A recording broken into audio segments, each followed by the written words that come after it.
The eye in the sky and the stripe in the shadow, the ancient pact that no one was meant to see.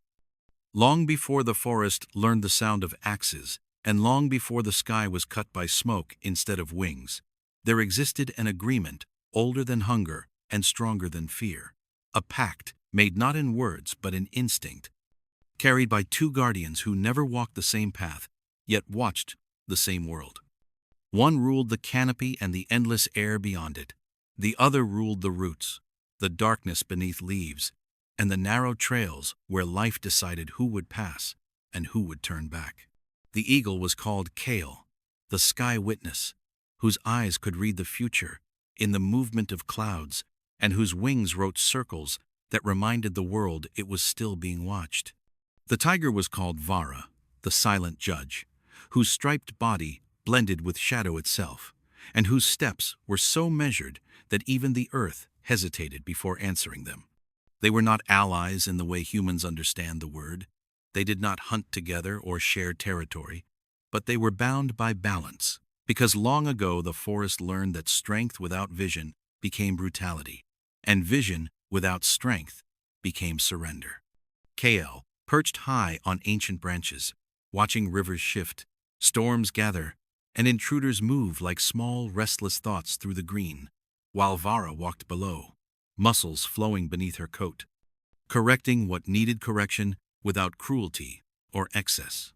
When Vara hunted, she took only what the forest offered, and when Kael cried out from the sky, it was not warning but confirmation, a signal that the rhythm remained unbroken. The elders say the pact was forged during the first silence, a season when prey vanished and storms refused to come, when desperation pushed creatures beyond their place, and chaos threatened to unravel everything.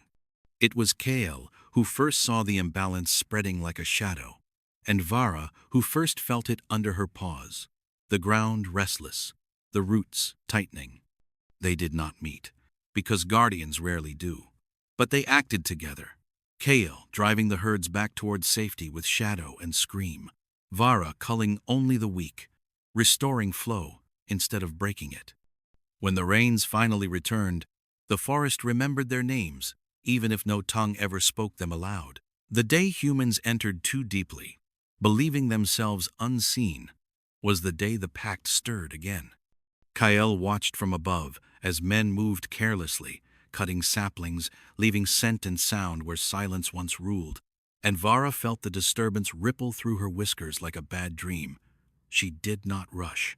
She did not roar. She walked forward calmly, deliberately, letting her presence announce itself without violence.